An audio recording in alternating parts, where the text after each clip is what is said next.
Hello and welcome to this episode of Pictures on My Mind. I'm your host Edward Thompson. Today I'm going to talk about a book that I self-published and put out at the start of 2022, and that was In-A-Gadda-Da-England. And yeah, it was pretty well received. Again, like some of my most recent books, I've crowdfunded it and self-published it. It had a really cool forward in by Diane Smith, a really great illustration by my friend Paul Jackson. Did this amazing kind of medley of all the photos in the book, which was nice. At the back, I had a really cool Q&A discussion with David Campany. And yeah, he's like a pretty well-known curator, and he's also a pretty damn good photographer as well. If you've seen his stuff on Instagram, she has some really cool stuff. So anyway, there we go. But what I want to talk about today is my favourite sequence from the book. Now, obviously, you have lots of photographs in a book, right? But the way I designed this book was like, it's quite an old school way of doing it. I had a wacky book, The Unseen, an Atlas of Infrared Plates, and that was very much more like your kind of contemporary, kind of wacky, independent sort of photo book, kind of really amazing design by Tun van der Heijden. But with this, I wanted to go back.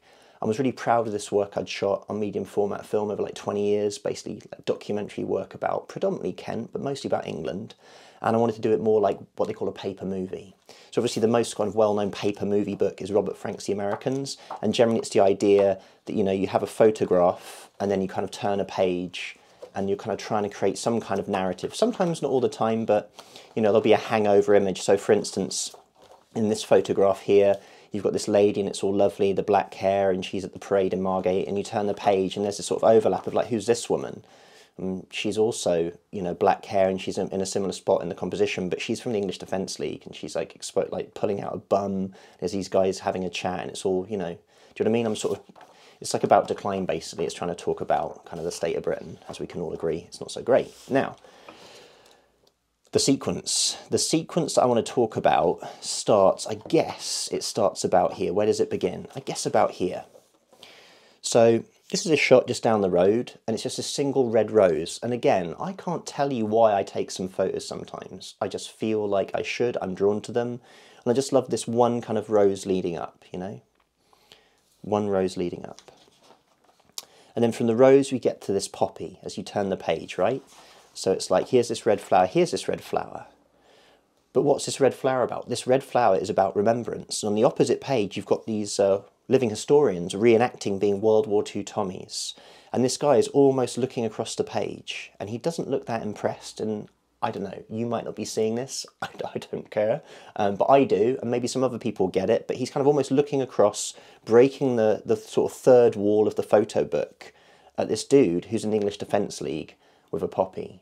And I was trying to represent the kind of, the adoption of kind of British history by the far right, trying to claim that kind of war porn nostalgia, which is terrible.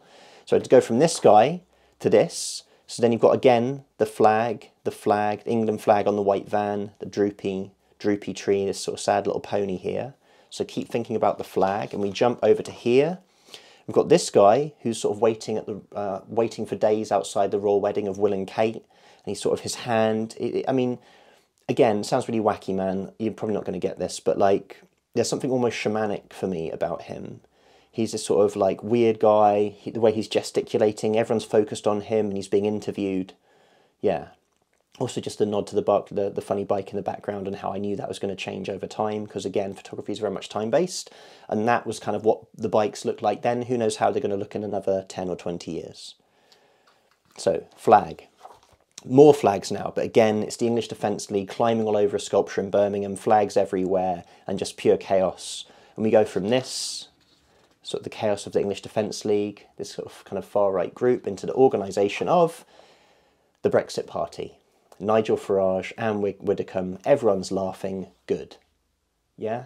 So it's almost like they're seeing this chaos ensuing among the kind of working class people of Britain through their kind of manipulation of nostalgia, the weaponising of nostalgia and other elements.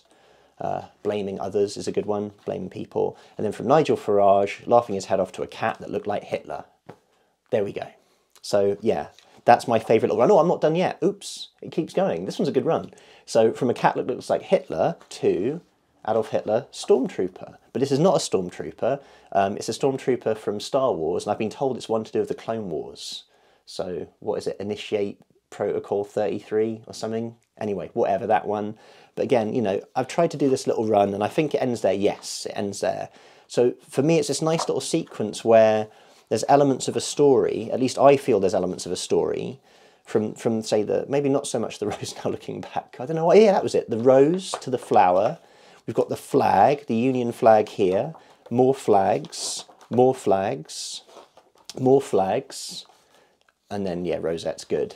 And then, yeah, from those kind of flags and the kind of far right guys marching everywhere to the guy pulling the strings, obviously the fascism, to then the cat that looks like Hitler, and then a stormtrooper.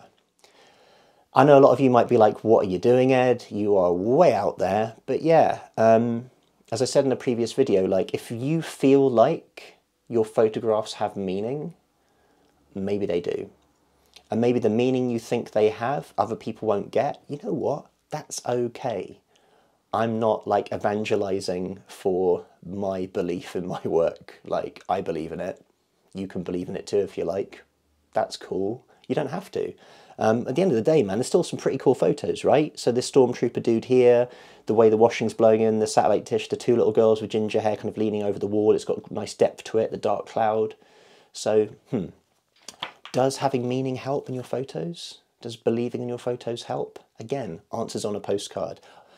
So there you go. That was a little run, a little trip down memory lane in In-A-Gadda-Da-England. This is pretty much nearly sold out now. I think I've got like 40 copies left, which is pretty cool. So again, thank you for everyone who crowdfunded that and got it made. You can look on my YouTube channel for like a series of videos of how to make your own photo book or zine. I think there's like 22 videos. I also did a video about crowdfunding these things. So it's a very in-depth deconstruction of my crowdfunding campaign that I did for my Texas book. So you can check that out too. Oh, and one thing, please subscribe. I keep forgetting to say subscribe. Please subscribe, thank you. But yeah, thank you.